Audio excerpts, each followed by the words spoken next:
Tema 13. Los primeros auxilios en la empresa. La Ley de Prevención de Riesgos Laborales obliga al empresario en cuanto a primeros auxilios a que todo el centro de trabajo debe disponer de un botiquín portátil, debe contener al menos desinfectantes, antisépticos, gasas estériles, algodón, vendas, esparadrapo, tiritas, pinzas y guantes. Debe estar ordenado, etiquetado y con una lista de teléfonos de emergencia. No tendrá cerradura y se revisará periódicamente. Dispondrán del local de primeros auxilios las empresas que tengan más de 50 trabajadores, tengan más de 25 trabajadores desarrollando trabajos peligrosos o con dificultades para llegar al centro de asistencia. Deberán estar señalizados y poseer agua potable, botiquín y camilla.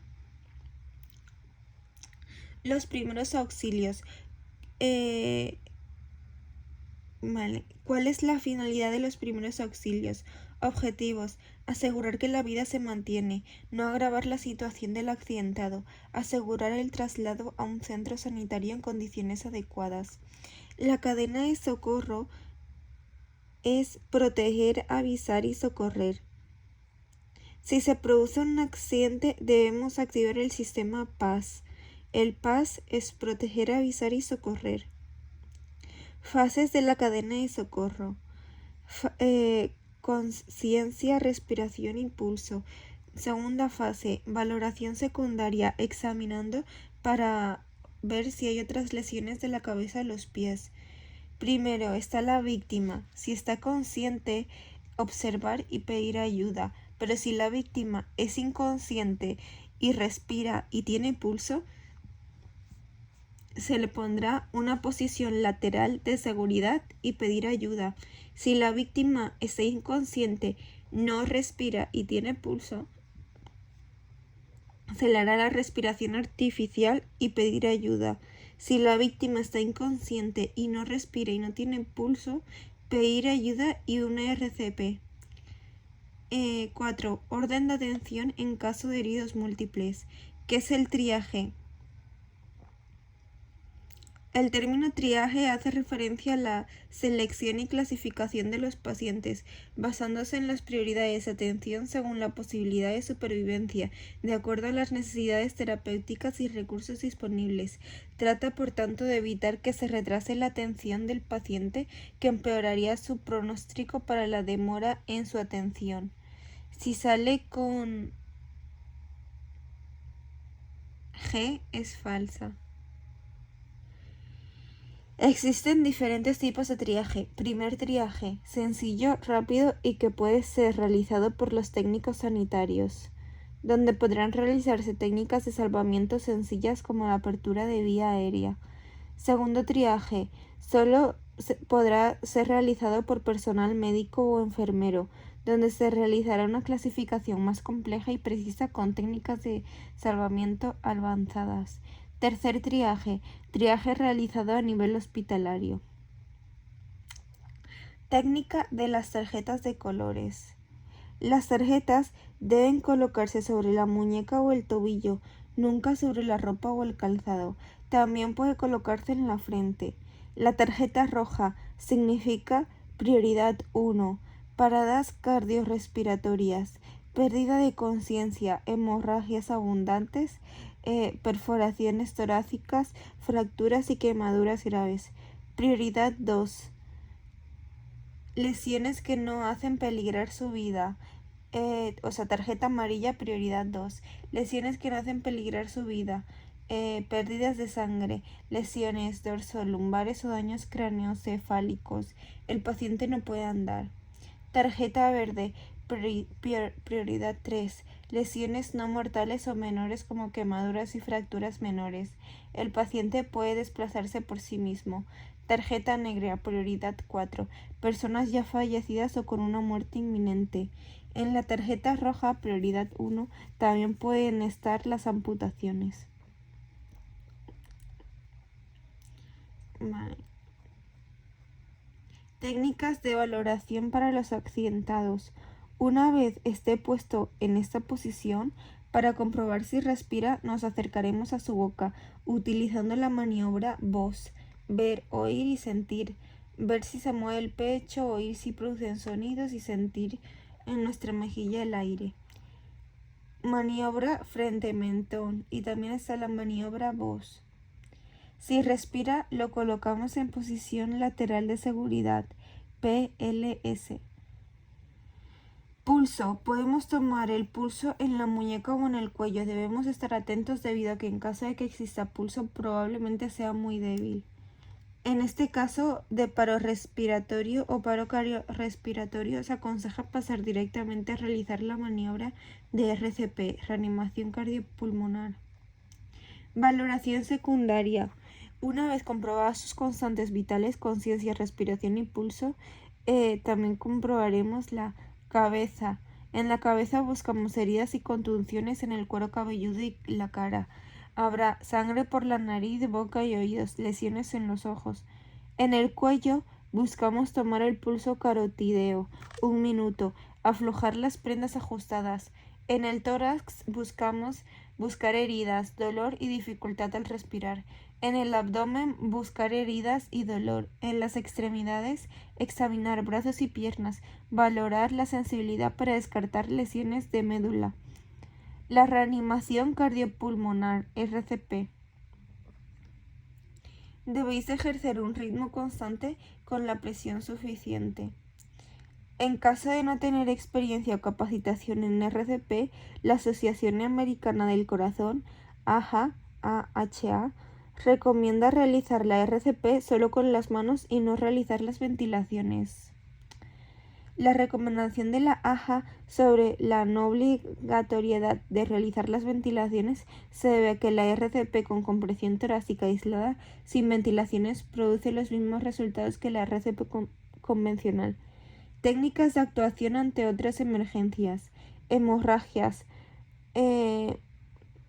Cualquier salida de sangre de los vasos sanguíneos. Hay varios tipos de hemorragias, externas, internas y exteriorizadas. Hemorragias externas. ¿Cómo se detiene una hemorragia? Para detener la hemorragia está la compresión directa. Presionar durante 10 minutos la zona lesionada con un apósito limpio. Tras 10 minutos dejar de presionar sin quitar el apósito. Si se empapa se ponen apósitos uno por encima de otro.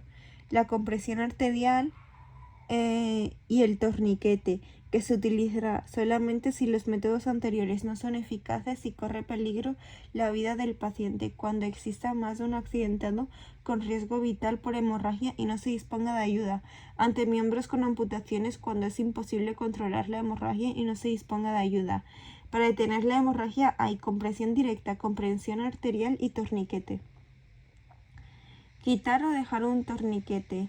Se debe anotar a la hora que se hizo el torniquete en la frente, muñecas y tobillo. En las hemorragias internas, la sangre no sale, sino que se queda en el interior del cuerpo. Síntomas: piel fría, palidez, mareo, tensión baja, taquicardia. No se debe actuar sobre este tipo de hemorragia, solo avisar al servicio de urgencia. Hemorragias exteriorizadas. Oído. En el oído hay que colocar al lesionado en posición lateral de seguridad con el oído que sangra hacia abajo para facilitar la salida de sangre, controlar las funciones vitales y evacuarlo a un centro sanitario. Quemaduras. Lesiones que se producen por la acción del calor sobre los tejidos del cuerpo humano. Clasificación de quemaduras por su profundidad. Primer grado, daño en la epidermis. Segundo grado, daño en la epidermis y dermis. Tercer grado, daños profundos en los tres tejidos, epidermis, dermis y hipodermis. Según su extensión, está la regla del 9% o regla de Wallace. Para comprobar la extensión de una quemadura de una forma rápida en adultos, la superficie corporal se expresa en porcentajes. En un adulto, por ejemplo, el tórax vale 18%, la cabeza 9%, los brazos 9%, los genitales 1%, las piernas 18%. En un niño la cabeza vale 18%, el tórax 18%, los brazos 9% y las piernas 13.5% y los genitales 1%. En las quemaduras se puede clasificar en leve, grave, muy grave y mortal. Leve cuando la quemadura es inferior al 10%, grave entre el 10 y 30 y muy grave entre 30 y 50, mortal cuando supere el 50. Actuación en caso de quemaduras graves. Aplicar agua en abundancia, ni fría ni caliente, en la quemadura para enfriarla y reducir el dolor, como 20 y 30 minutos. Quitar ropas, joyas y todo lo que se mantenga en calor. Todo lo que mantenga el calor. Si no está pegado a la piel. Si aparecen temblores, tapar a la persona herida con una manta. Atragantamientos. Obstrucción de las vías respiratorias. Obstrucción completa. No entra ni sale aire de la boca y la persona no tose ni habla. 5 palmadas entre escápulas.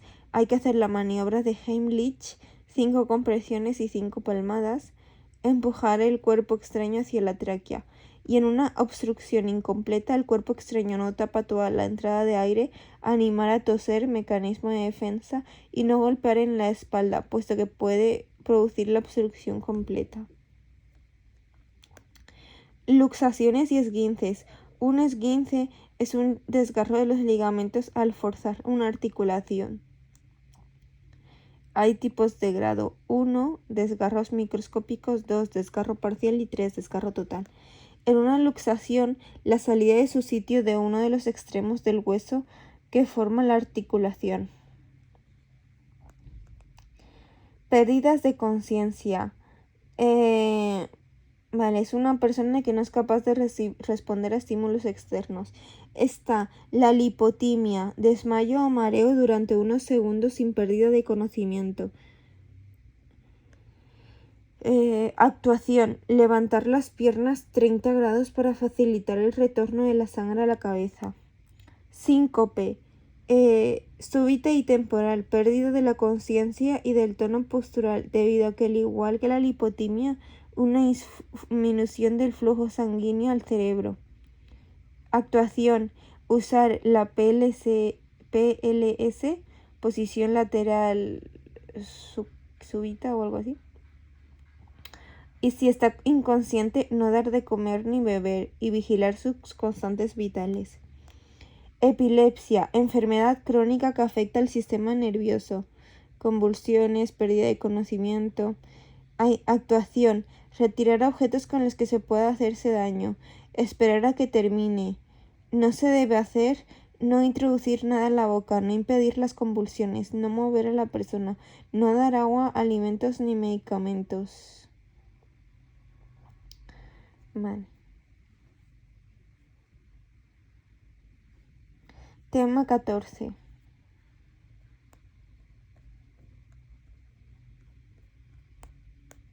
Trabajo en equipo.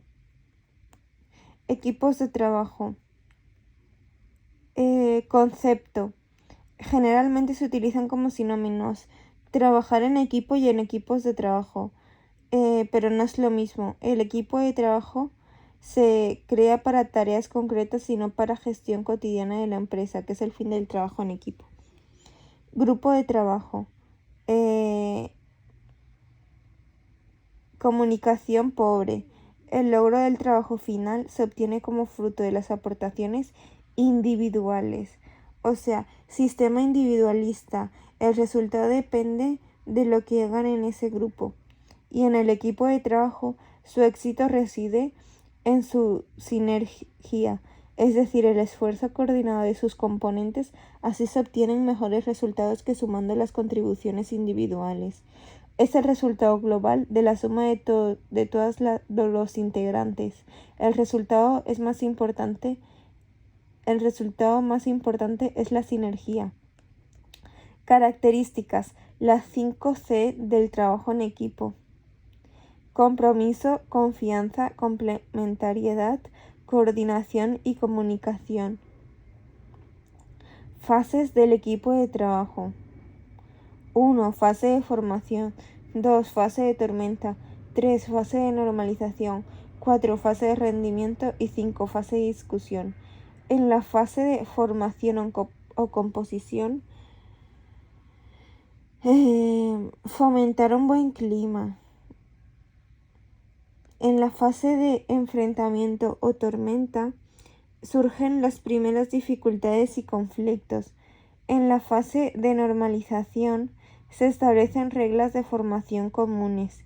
Al avanzar el proyecto se recupera cierto optimismo y se percibe en un sentido de identidad, de ser únicos y diferentes con el respecto a otros equipos. 4. Fase de rendimiento o madurez. Una fase muy productiva. 5. Fase de discusión, de cerrar el proyecto y disolver el equipo. La comunicación en los equipos de trabajo. Para conseguir equipos de trabajo efectivos, la comunicación es un proceso de dos direcciones, donde el emisor y el receptor deben actuar de forma activa mediante la escucha, el feedback y las actividades asertivas. La escucha activa. Normas para saber escuchar. Lenguaje verbal y corporal. Dar señales de estar escuchando a la otra expresión como persona, como expresiones de ajá, claro, asistiendo con la cabeza. El feedback. El feedback puede ser explícito o implícito. Es básicamente la retroalimentación. Feedback explícito. Es toda información clara y concisa sobre el efecto del mensaje emitido, efectuando preguntas.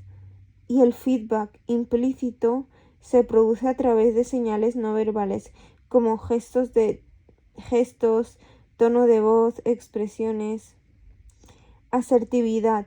La asertividad es una forma de comunicación que consiste en defender tus derechos, expresar tus opiniones y realizar sugerencias de forma honesta sin caer en la agresividad o la pasividad, respetando a los demás, pero sobre todo respetando tus propias necesidades.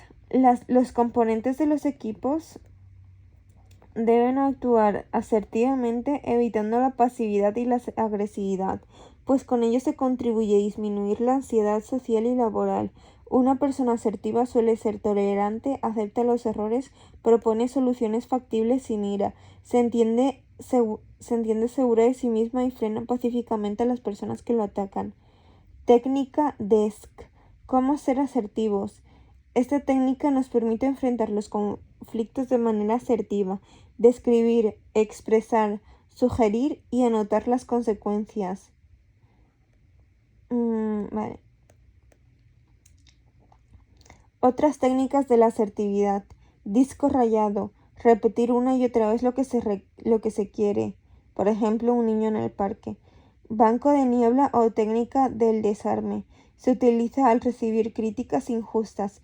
Primero se reconocen aquellos aspectos que puedan ser reales de la crítica sin ser defensivo ni contraatacar al otro, para continuar exponiendo lo que se piensa sin aceptar por ello los aspectos exagerados o deformados. Por ejemplo, en KFC, Google, Triadis y eso.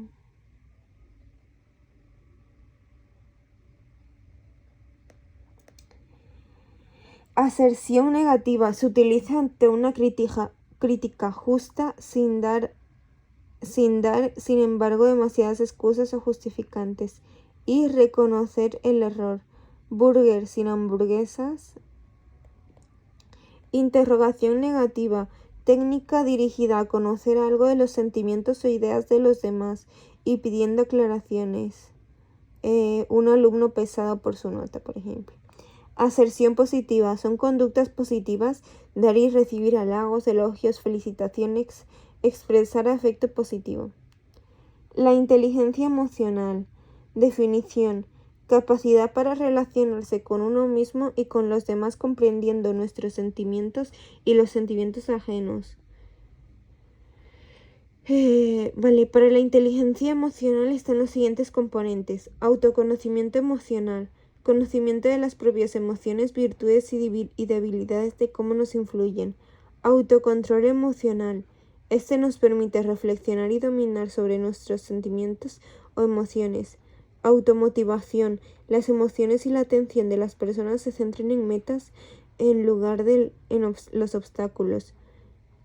Siempre con optimismo. Reconocimiento de emociones en los demás o empatía. Relaciones interpersonales o habilidades sociales. Vale. La participación en el equipo de trabajo, los roles grupales, un rol funcional y de equipo. El rol funcional, habilidad, experiencia y conocimiento del individuo que son necesarios para desempeñar una función concreta en el equipo y contribuir eficazmente al logro de los fines del equipo. Rol de contable, rol de formador, tienda, ventas, logística, comunicación. Es individual. Y rol de equipo, características de la personalidad que definen el comportamiento en un equipo de trabajo entre todos. O sea, uno, ventas, dos, logística, tres. Sin todos ellos no habría. Roles de acción, impulsor, retador, dinámico, trabaja bien bajo presión, tiene iniciativa y coraje para superar obstáculos. Roles sociales, coordinador, maduro, seguro de sí mismo, identifica el talento, aclara metas, delega bien. Roles mentales, especialista, resuelto, entregado, con intereses limitados, aporta cualidades y conocimientos específicos. Dinámicas de trabajo en equipo. Tormenta de ideas o brainstorming. La lluvia de ideas es una técnica de creatividad en grupo. Interesa en primer lugar la cantidad de ideas. Composición del grupo. El director y el secretario y los participantes. El director y el secretario no participan. El director es la figura principal encargada de dirigir la sesión. El secretario registra por escrito las ideas según van surgiendo. Los participantes pueden ser habituales o invitados o miembros de la empresa. Su función es producir ideas. Técnica de estudio de casos. El estudio de casos es una técnica en la cual se desarrollan habilidades tales como el análisis, la síntesis y la evaluación de la información. Role-playing. Consiste en representar una situación de manera que parezca real, comprender mejor la situación y ver cómo se actúa ante ella, tipo escape room.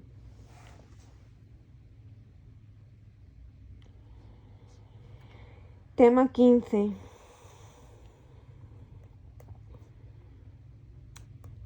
Conflicto y negociación. El conflicto pasa por una serie de etapas. Primera etapa, aparición de la causa que puede generar el conflicto. Segunda etapa, existencia y reconocimiento del conflicto. Tercera etapa, efecto del conflicto, tensiones. Cuarta etapa, proceso de resolución del conflicto. Está intra, que es interno, e inter, que es entre. Características. Es detectable y se consideran los indicadores oportunos. Causas. Las causas de los conflictos pueden ser percepciones y puntos de vista contrarios, problemas en las relaciones interpersonales entre las personas, problemas de comunicación, estilo de liderazgo ineficaz. Consecuencias. El conflicto no siempre es destructivo, también puede dar resultados positivos. Consecuencias positivas. Estimula a las personas a ser creativas y generar nuevas ideas mejorando los resultados. Afloran problemas en la organización que estaban ocultos, haciendo posible que se puedan afrontar. Es motor de cambio, de crecimiento y aprendizaje. Involucra a la gente en la solución de conflictos. Las consecuencias negativas pueden ser conflictos largos o intensos. Pueden deteriorarse la cooperación y el trabajo en equipo. Fases. Fase inicial. Existe una situación conflictiva latente, recién aparecida o existente, que provoca incomodidad pero todavía no se ha manifestado. Fase de toma de conciencia del conflicto. El conflicto se manifiesta y los afectados toman conciencia de su existencia. Normalmente el conflicto se vuelve agresivo y produce situaciones como síntomas de tensión y hostilidades mutuas, deterioro de la comunicación. Fases de manejo del conflicto. Momento de actuar y elaborar estrategias de intervención. La resolución positiva, negociación de la conciliación, la meditación o el arbitraje.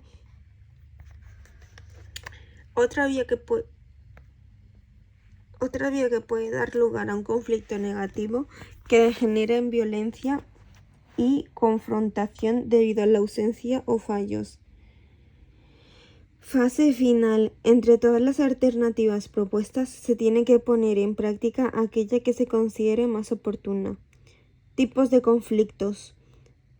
Pueden dividirse según su grado de percepción. Conflicto latente o conflicto manifiesto. Conflicto latente. Existe pero se mantiene oculto. Se nota que algo va mal. Conflicto manifiesto. Se percibe y se reconoce perfectamente. Origen. Conflicto intrapersonal. Sucede en el fuero interno.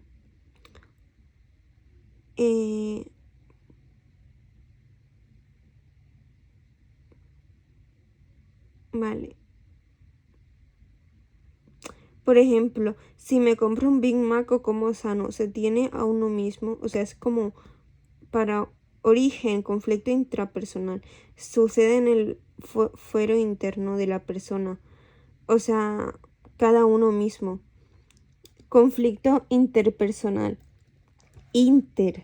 Ocurre entre dos o más personas cuando perciben en el comportamiento de los demás un obstáculo que se interpone para el logro de sus propios objetivos. Por ejemplo, una o más personas deben dinero o algo así. Conflicto intragrupal. Choques entre los integrantes del grupo afectando su dinámica y efectividad. Conflicto en el grupo, por así decirlo. Conflicto intergrupal. Sucede dentro de la misma organización por la colisión entre los objetivos que persiguen los distintos grupos y departamentos, entre distintos grupos. Conflicto intraorganizativo. Se ocasiona por las debilidades en la estructura organizativa, uno con sus decisiones, organización, Amazon.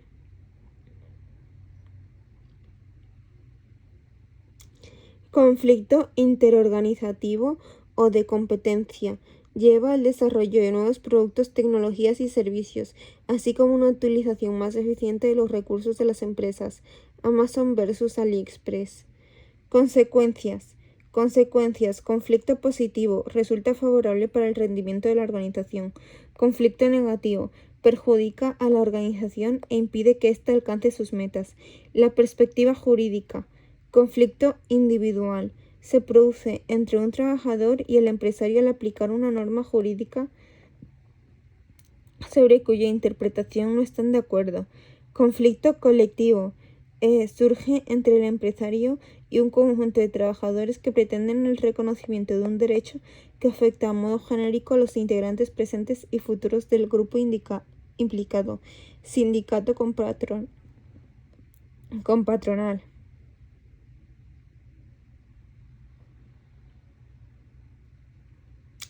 Métodos para la resolución o supresión del conflicto.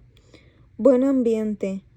En primer lugar, es muy importante la prevención del conflicto. Para ello es necesario buen ambiente, que exista buena relación entre los miembros de la empresa, comunicación, que haya diálogo y todos los empleados reciban la información que necesiten, asertividad, comunicación asertiva, defendiendo sus intereses pero respetando los de los demás, empatía. Importante saber ponerse en el lugar del otro a la hora de resolver un conflicto. Buen ambiente, comunicación, asertividad y empatía. Métodos de resolución de conflictos entre las partes implicadas. Confrontación. Forma primaria de resolución de conflictos, donde rige la ley del más fuerte. Más gritos y físico. Negociación. Proceso del cual dos o más partes con diferencias de intereses se disponen a dialogar influenciándose de forma recíproca. Arbitraje. Interviene un tercero, llamado árbitro, que resolverá el problema con laudo o fallo, no juez. Tribunales. Las partes acudirán a los tribunales a resolver conflictos. Juez, abogado. Sin avenencia. sin acuerdo, con aveniencia, con acuerdo. La negociación como medio de superación del conflicto. Condiciones para la negociación. Que exista un conflicto, que exista intención de los implicados por llegar a un acuerdo, que se efectúen movimientos, es decir, es necesario dar pasos hacia adelante con la idea, que exista un equilibrio de fuerzas. Pautas para una negociación eficaz. Preparar la negociación, centrarse en los intereses y necesidades, ceder ante las razones, no ante las presiones. A mayor frecuencia en la negociación se realizan mayores concesiones. Todo buen negociador se define por cuatro cualidades básicas. 4 cualidades básicas de un buen negociador. Es flexible y sabe escuchar. Se informa correctamente. No confía y chequea permanentemente los datos. Sabe seducir y establecer límites claros. Vale. Fases en un proceso de negociación. Preparación, desarrollo y cierre de seguimiento. Preparación. Es la etapa más importante. Las partes deben preparar la negociación antes de las primeras conversaciones. Obtener la máxima información sobre los otros negociadores y la empresa a la que representan. Descubrir los puntos fuertes y débiles tanto propios como de la parte contraria. Elegir la estrategia, tácticas y argumentos. Determinar las concesiones a realizar, buscar todas las alternativas posibles para alcanzar el objetivo. Es conveniente preparar el escenario de la negociación, cuidando los aspectos como el lugar de celebración, la disposición de las mesas y los asientos, las condiciones ambientales, el orden del día y la organización del tiempo. Desarrollo, por ejemplo, en la anterior Putin. Desarrollo. El desarrollo consta de 4 etapas. 1. Toma de contacto. Conocer en profundidad las posiciones de la otra parte. 2. Discusión. En ella se intenta acercar lo más posible el acuerdo final a nuestra posición. 3. Acercamiento de las posturas. Un intercambio de concesiones. 4. Acuerdo. Vale. Ahora vamos con cierre y seguimiento. Vale. Ahora tipos de negociación. Negociación competitiva. La negociación competitiva, distributiva o de suma cero tiene como objetivos obtener una posición dominante frente al contrario, sin aceptar proposiciones. Negociación de colaboración o integradora es aquella donde todos ganan. Negociación de subordinación. La negociación de subordinación consiste en subordinar los intereses propios a los del adversario con el fin de evitar conflictos. Tipos de negociación: competitiva, de colaboración y de subordinación. Estrategia y tácticas. La estrategia es el conjunto de acciones que se van a llevar a cabo durante la negociación para alcanzar los objetivos fijados. Está la estrategia de es el que se hará, es decir, un plan de acción. Las tácticas, el cómo se realizará. Aquellas maniobras enfocadas al corto plazo para alcanzar las metas. Las tácticas son opciones dentro de una estrategia. Estrategias o tácticas habituales en la negociación. Imposición. Gano yo, pierde él. O sea, yo impongo mi decisión. Jefe, tú aquí, madre, calla. Colaboración. Gano yo y gana él. Se busca el acuerdo basado en el diálogo y en intereses comunes. Garantiza buenas relaciones en el futuro y ayuda a buscar soluciones creativas. Compromiso o transacción. Pierdo yo y pierde él. Todos ceden a partes iguales en sus expectativas para llegar a un punto intermedio. Se usa para resolver conflictos simples, por ejemplo, en un regateo de precios. Wallapop, Vinted, eBay. Evasión. Puede ser una salida airosa para dejar de un lado un aspecto de la negociación que no me interesa cerrar o abordar en ese momento. Por ejemplo, Gallego intenta evitar para más tarde, dar largas. Acomodación. Pierdo yo, gana él. Postura opuesta a la imposición, que supone dar prioridad a los intereses de la otra parte, buscando así una ventaja en el futuro. Vale. La estrategia está llena de tácticas. Caer bien, perfume, vestir bien, etc. Bueno, hay 5. Imposición, colaboración, compromiso, transacción, evasión o acomodación. Y acomodación. Podemos dividir las tácticas en 3 categorías. Tácticas para preparar información y los argumentos. Está la guerra psicológica. Se puede preparar un espacio estresante o realizar ataques personales con comentarios sobre la apariencia física, realizando interrupciones continuas para hablar con otras personas o simulando que no se está escuchando. El anclaje. Lanzar la primera oferta para negociar alrededor de la misma como si de un ancla se tratase y así influir en las peticiones iniciales de la otra parte. Tácticas para argumentar. El sándwich o el salami. Lograr poco a poco un objetivo, no de golpe, hasta lograr conseguirlo todo. El regateo consiste en tomar la iniciativa de la discusión, pujando progresivamente con una oferta hasta llegar a nuestro límite de ruptura y detenerse allí. El bueno y el malo. El parto sin dolor. Se empuja a los interlocutores hacia la solución haciendo que vean ellos mismos las ventajas del acuerdo.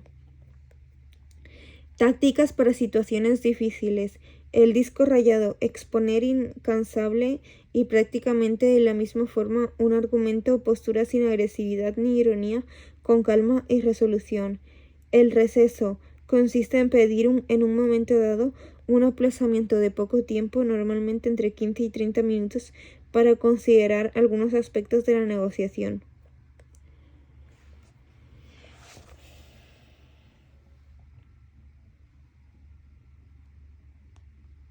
Tema 16. Itinerarios profesionales y planificación de la carrera profesional.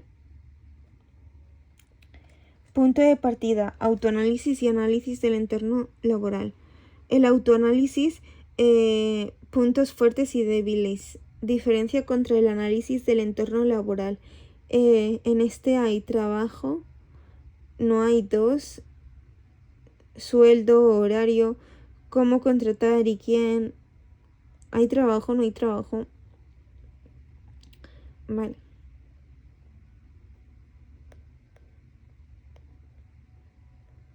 Aptitudes y actitudes.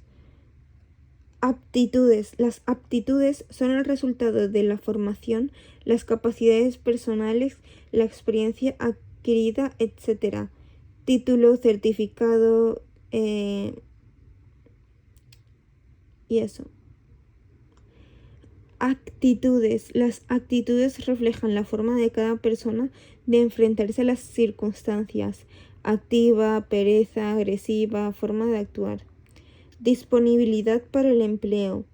Disponibilidad para viajar, disponibilidad de movilidad geográfica y cambios de residencia, preferencias horarias, jornada flexible, intensiva, horario nocturno.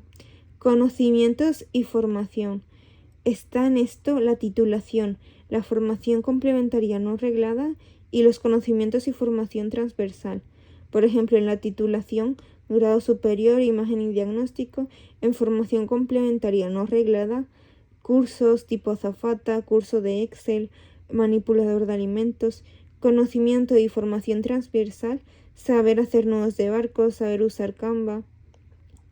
Experiencia profesional, incluidas prácticas no laborales, becas, participación en proyectos o iniciativas no remuneradas, voluntariado, entre otras.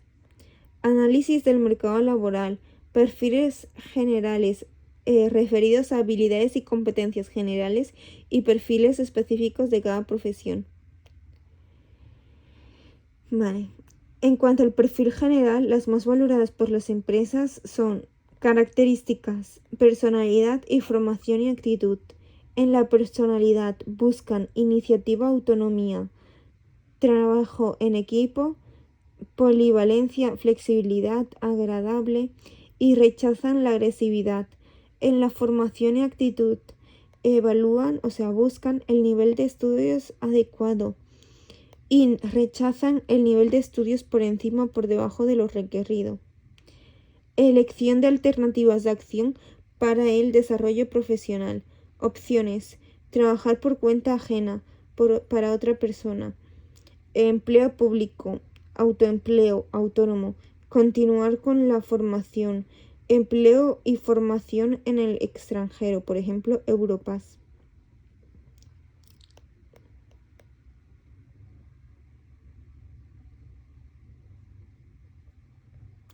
Diseño de un plan de acción. Establecer un horario mínimo relacionado con la búsqueda de empleo. Preparar técnicas, instrumentos y fuentes de información de búsqueda activa de empleo, currículum vitae, entrevista de trabajo, etc. Revisar errores y actualizar permanentemente el plan de acción. El autoempleo como alternativa de inserción profesional. El autoempleo es una actividad profesional o empresarial generada por una persona que la ejerce de forma directa. En este sentido, el autoempleo consiste en crear tu propio puesto de trabajo, crear tu propia empresa y ser tu propio jefe. Elementos de un plan de empresa, o sea, briefing. Resumen general y definición del proyecto y equipo humano. Descripción del producto o servicio. Estudio de mercado. Plan de marketing. Plan de producción. Infraestructuras. Organización y recursos humanos. Estudio económico financiero. La estructura del plan de empresa debe incluir los contenidos de lo siguiente. Estudio de mercado. Análisis del macroentorno tecnológico. Formas de captación. Análisis interno para identificar debilidades, amenazas, fortalezas y oportunidades. DAFO. Importante. Y bueno, pues los elementos en un plan de empresa son los que ya dijimos antes. El trabajo en la administración pública. La oferta de empleo público. Requisitos del empleado público. La oferta del empleo público es aprobada cada año por el gobierno. La siguiente tabla recoge las principales condiciones que ha de cumplir un empleado público. Nacionalidad. Ser español o de alguno de los Estados miembros de la Unión Europea de algún estado. Cónyuge descendientes de los anteriores o de su cónyuge, si es menor de 21 años o mayores que vivan a sus expensas. Edad. Tener al menos 16 años y no haber alcanzado la edad de jubilación. Titulación. Poseer la titulación exigida en las bases. Capacidad. No padecer enfermedades ni estar afectado por limitación física o psíquica incompatible con el desempeño de las correspondientes funciones. Habilitación.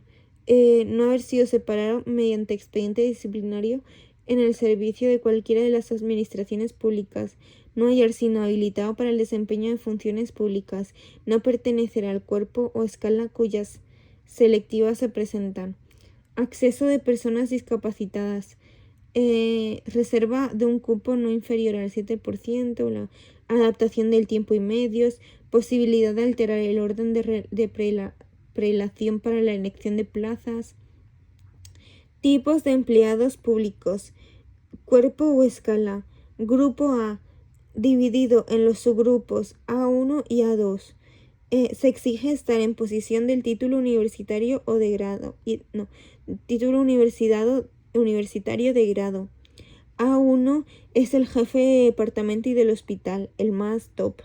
Y el A2 es el médico.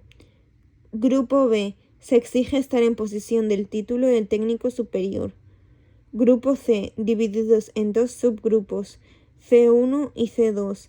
En el C1 se exige el título de bachiller o técnico y en el C2 se exige graduado en educación secundaria obligatoria.